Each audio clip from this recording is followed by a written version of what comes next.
Good morning and hello and welcome. For the first week of Essential Movements class, what we're going to cover in this class is the nervous system and its connection to our feet. Our feet have a domino effect up our body with our health. Something just as simple as walking has osteoblasts. The vibration of walking creates osteoblasts, which makes stronger bone density in the body. So the feet have a domino effect up our body for our health. Our head foot communication is really important because between our head and our feet is the rest of our whole body. And so the communication is on electricity. So we're going to open up the power lines of electricity between our feet and our head. And why is this important for like an exercise class? It does improve your health. It will reduce foot pain. It will reduce your risk of needing a knee replacement or a hip replacement. It helps reduce general body pain, which is great when we want to go out socializing. Let's say we want to visit with our grandkids. We don't want to be in pain. If we're retired, we want to enjoy our time and not feel like my feet are going to hurt. I can't do this. My knees are going to hurt. I can't do that. So it just gives you a lot of freedom in your relationships and in, your social life. And then also financially, it's so nice to improve your health through exercise because then the chances of needing less pills, less surgery, and all that stuff can happen. Our feet are also oftentimes connected to losing our driver's license. So it builds up over time, not the best foot health. And then one day our feet are just not working properly and we no longer are able to keep that driver's license. So, why do people struggle with this? We're never taught how shoes hurt our feet. We're never taught how flexible feet can reduce so much body pain and the risk of a lot of diseases and surgeries. Our shoes are 600-year-old design. So the design of shoes hasn't changed in 600 years. And knee replacements and hip replacements are on the rise. Back pain is crazy bad for most people have back pain. And then it's something like over 60 million Americans have chronic foot pain. So that's like double the population of Canada of people with chronic foot pain. So this stuff really will help reduce foot pain and really help you. What we're going to do is you're probably maybe curious about getting more exercise and movement, or like, what is this essential movement stuff Cassie's talking about? And at the end of this class, you're going to know exactly what exercises to take care of your feet long term to reduce your risk of needing surgeries, osteoarthritis in your knees and hips and spine, and overall reduce body pain in your whole body. So how do I know all this? So my name is Cassie Love, and I had chronic back pain for years, and I had gone to shoe specialists, foot specialists. I went to yoga, I went to the gym. I had a very active lifestyle trying to help my back not hurt. But it just kept hurting for 28 years. And then when I broke bones in my spine, I was sort of forced to really look at my back problem and what was going on. And one of the stretches I did that healed my back had to do with my feet. And I had no idea how connected the feet are to our pelvic floor and our organs.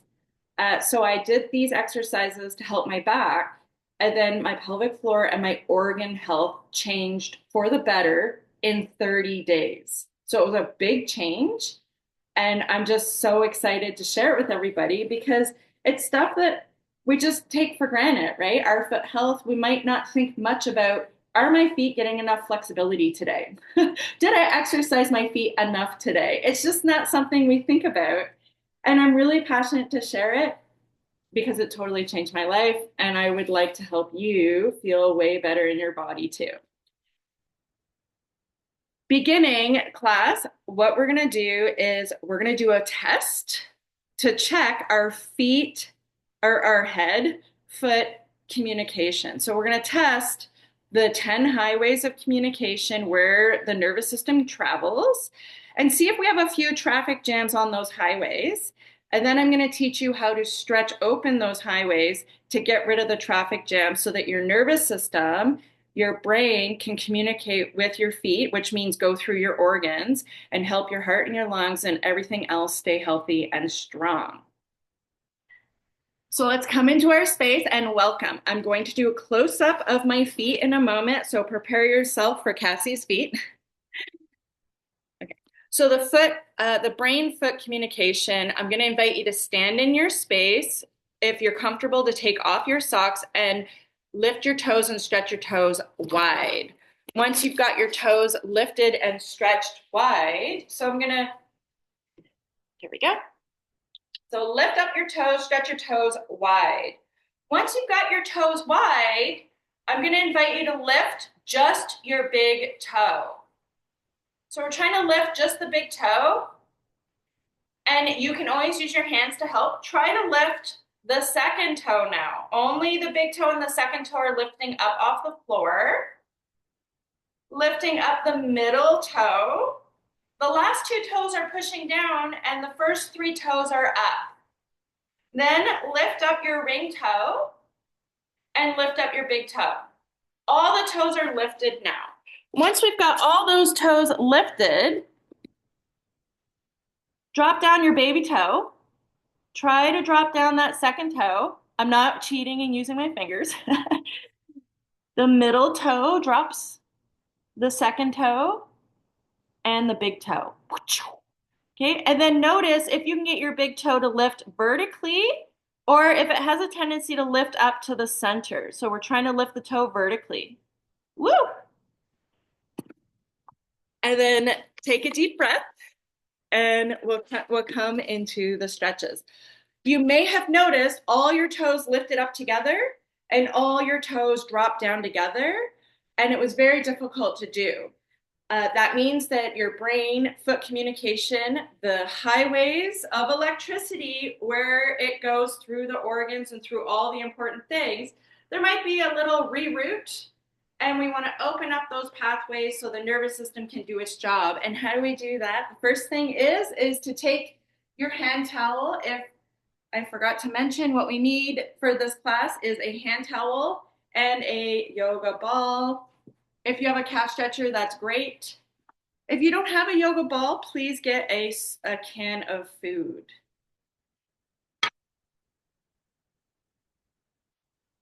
Once you've got your hand towel, roll it up. So we fold it and we roll it up, and we're looking for a dome type thing. Okay, so there are 66 joints in our feet. So what you stretch your feet on is important to help the joints stay healthy and strong and not kind of atrophy or hurt your feet. So something round like this is very helpful. And what I like to do when I'm traveling is I take a hand towel, I wrap an elastic around it, and I'll just keep it in the kitchen and I'll stretch my feet in the morning on that. So you might decide to keep this for the rest of these sessions because we'll keep using it. The calf stretch, finding your support and placing it on the floor. I'm going to invite you to notice where the outside of your feet are. The alignment of our feet is key to keep all of the muscles and everything we want to stretch exactly where we want them to stretch. So we don't want to hurt our ankles or knees, we want to strengthen them. Which means find your baby toe and the heel, the outside of your foot. We're going to find the outside of the foot. And we can line it up with some straight line, or we can notice with our eyes, can I get the outside of my feet facing the same direction as my hips and shoulders? Oftentimes when we stand and exercise, our feet are out a bit, which could hurt the inner ankles, hurt the feet, hurt the inner knees. The inner knees might start collapsing, the pelvic floor might start feeling weak, the back and the hips might start hurting. So when we're exercising, please try to keep the outside of the feet facing forwards. And once you figure out where the outside of the feet are, we'll come into the calf stretch. I'm going to use my dome. Placing the thing on the floor in front of your support We'll start with the left foot, getting the outside of the foot facing forwards. We're going to place the toes up on the dome and let your ankle drop all the way down to the floor. Legs are scissored. Once you've got the outside of the foot facing forwards, you can see, notice where the free leg is. We want to find a stretch about 5 or 6 out of 10. Left leg is straight, body is vertical. If you can inch the right foot forwards.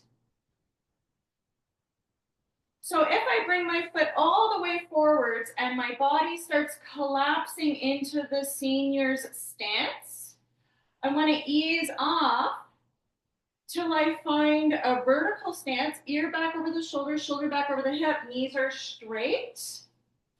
And I might have to be all the way back here. People have different size feet. They have different mobility in their ankles and body. And whatever calf stretch you're using is probably a different shape. Sort out where the boundary is, where about 5 or 6 out of 10 is. Let's take a slow, deep inhale and a soft exhale.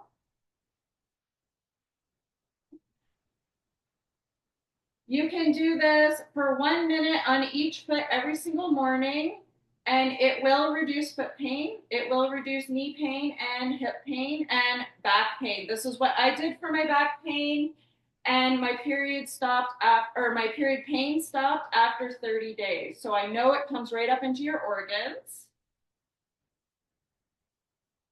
All right, let's ease off and switch feet. So I'm going to do it facing the camera on this side.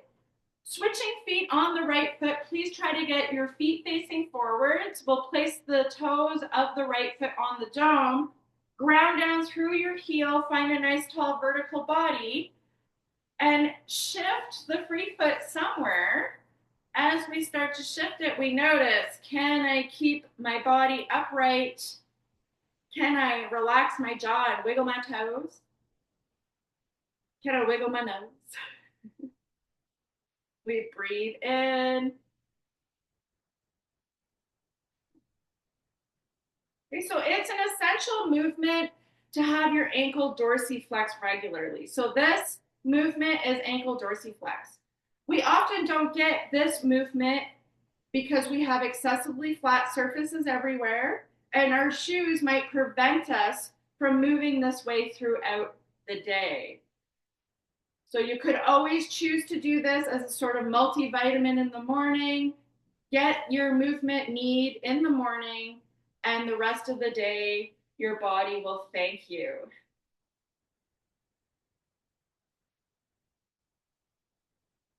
Letting it go, you can always kick your dome aside. And coming into the cloud salutation for the nervous system, I invite you to find your feet facing forward, standing tall in Tadasana Mountain. If you know you're going to fall over with a balance, you can always have a chair or something handy. Inhale to reach your arms out and up to the ceiling. Exhale, bend the elbows and draw the hands down the center of the body to the side of your hips, shifting the weight into the left leg, bending into the right knee, inhaling the arms up. Exhaling, the foot and hands come down. Switching side, right leg starts to shift the weight, left knee bends as you inhale up. And exhaling down the center of the body. If it makes sense to inhale, lift the foot up off the floor, foot is engaged. Hands come down the center, foot comes back down. Breathing in, nice, strong, steady breath, lifting the knee as high as you like. Hands come down, leg comes down. Inhaling up. If it makes sense to extend the leg, hands come down, leg comes down. As we inhale up, we're trying to keep the hip over the foot. Leg extends, hands slowly. If it is easy, close your eyes, breathe in everything up.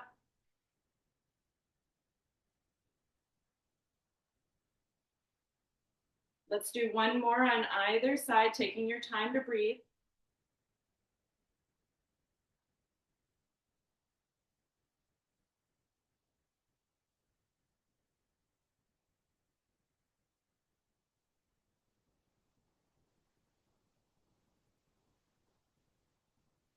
And letting it go.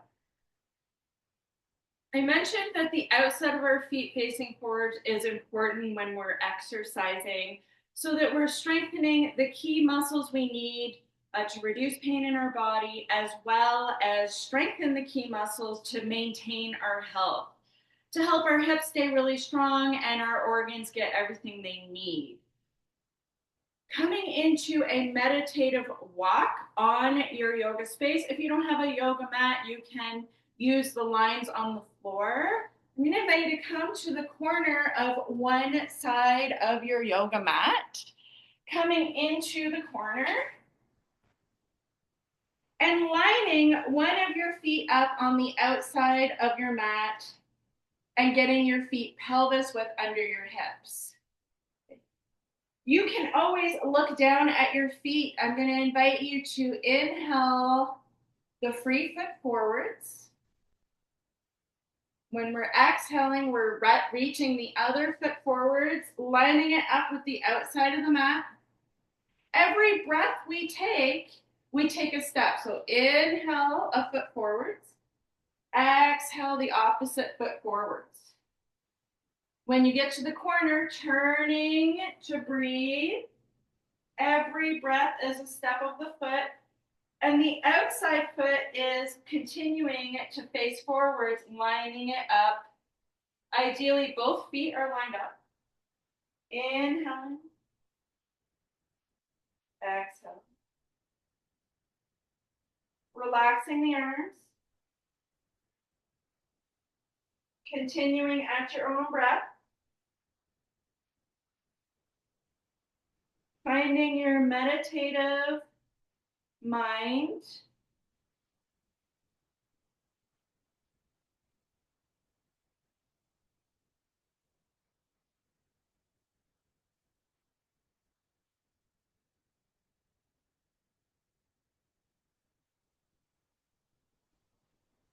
And after a few moments, you might notice you've lost your breath. You can't remember where you're breathing. You continue to start over. Inhaling one step.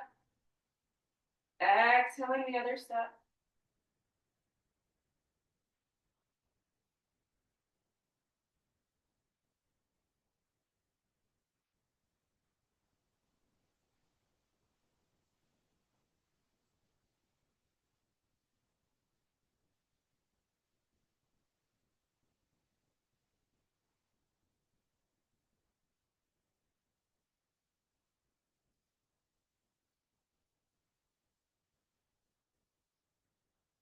And gently coming back to center. You may have noticed how difficult it is to get your feet facing forwards, to breathe and walk. Luckily, our muscles will start to remember it and just naturally do it. So we practice with the feet facing forwards, retraining the nervous system, retraining the muscle memory to have the outside of the feet facing forwards to help our body feel better and younger. If we're going to come into a balance, you can always hold on to something or get out of a chair. We'll do the top of the foot stretch in a balance. Balancing on your left leg, holding on to something if you need to, and reaching the right foot back for the top of the foot stretch. Oftentimes people rolling their toenails under is enough. You can roll the top of your knuckles or your toes.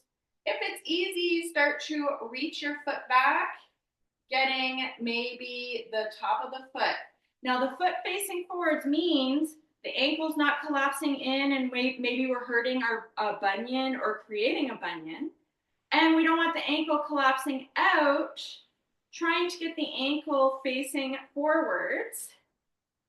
And once you've got it, if it's easy, the knee is straight, the pelvis is neutral, and the body is vertical.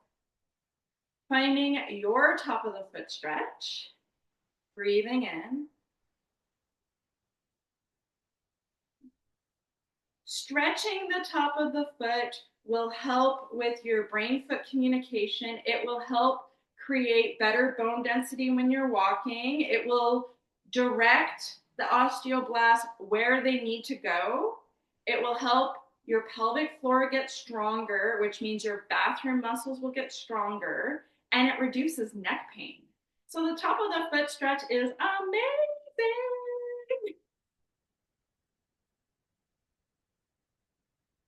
Gently wiggling it out and coming to the other side. Again, observing the boundary for your body today.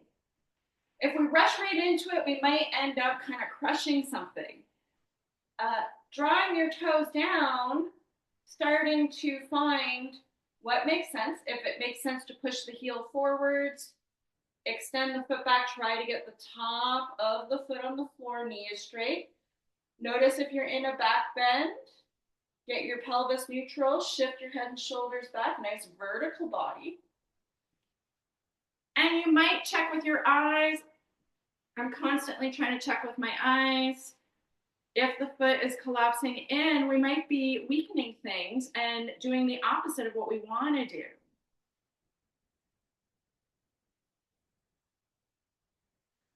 How about we squeeze the shoulders tight up to the ears, take a deep breath. Shoulders relax down. If you get a foot cramp, it is normal and it is actually a good sign you're opening up the channels in your body. Breathe in.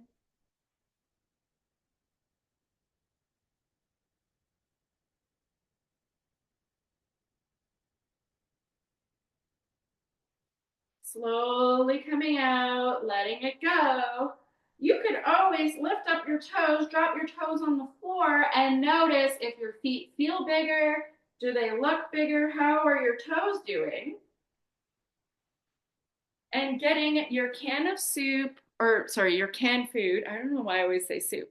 And if you have a ball. So if you have a ball, just use a ball. You can use a tennis ball. The dollar store has balls. This is a tune-up ball. If you don't have a ball, just use a can of soup.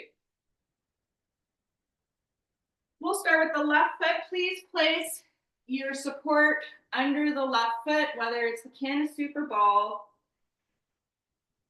You may choose to practice with your feet facing forwards, getting the left foot up on the support and starting to roll out the bottom of your foot. As we're rolling out the bottom of our foot, observe if there is a sensitive spot. You can always linger or sort of hold in a spot. The feet have 66 joints. So our elbow is one joint. Imagine never ever bending your elbow and just keeping your elbow straight all the time. It would start to atrophy. You would start to maybe feel pain. It would come up into shoulders. The hands would have to do more work if the elbows are always straight. So when we are rolling our foot out, we're articulating joints on the bottom of the feet that might not often get a chance. The essential movement is to walk on the earth bare feet, which would start to stretch your feet, start to get your feet more flexible. But often, especially in the winter, we might not be able to walk outside in bare feet on the earth. So the grass and the rocks and the twigs and the sand, all those things are basically doing the same thing we're doing right now, which is pulling in oxygen, pulling in blood, opening up the brain-foot communication. Let's switch feet. So when you switch feet, oh my gosh, my foot feels so good. It feels so big, so healthy. Let's switch sides. Rolling out your right foot, noticing if the tendency is to have the foot facing out and encouraging the foot forwards. When we feet are forwards, you might feel pigeon-toed, and slowly you'll start to pull and realign things. Just like braces pull your teeth straight, when we start to pull the electrical lines and the muscles straight, it will open up a clear path for the foot brain communication. If you find a spot that's really good, you can always pause and linger in there. I like to rest my foot down and wiggle my toes to really draw extra blood in there. The blood will bring the nutrients in to heal anything. If you have bunions, hammer toes, foot pain, this will heal it. This will help encourage healing. It will help reduce pain. With flexible feet, that means there's less pressure on your knees, there's less pressure on your hips, which means less osteoarthritis, less pain. People with really flexible toes usually do not need a cane or a walker. So continuing to take care of your feet into old age is key for personal autonomy. And it adds up over decades. We can't eat healthy once and expect that we're going to be healthy. We've got to get a habit and a routine. Let's find one more spot. We're going to pause, take a deep inhale.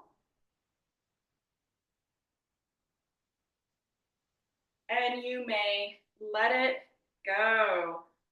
Placing your feet on the floor, lifting up your toes, fanning your toes wide, dropping your toes on the floor. You may notice, how do your feet feel? Oftentimes, essential movements feel really good because we need them. We need them to avoid being sick. We need them to avoid feeling bad. So I'm going to invite you to find the edge of your space, get the outside of your feet facing forwards, and just take a few steps and notice how difficult it is to walk with the outside of your feet facing forwards. The homework is going to be to try to walk with the outside of your feet facing forwards. If it feels really pigeon-toed and awful, find a compromise. If you have a tendency to walk with your feet really out, which does happen, you might just find a compromise and gently guide them to face forwards. Slowly, you'll start walking. You'll unconsciously keep your feet facing forwards. Your muscles will remember, and your body will feel better and better with every step. I'm going to stop the recording.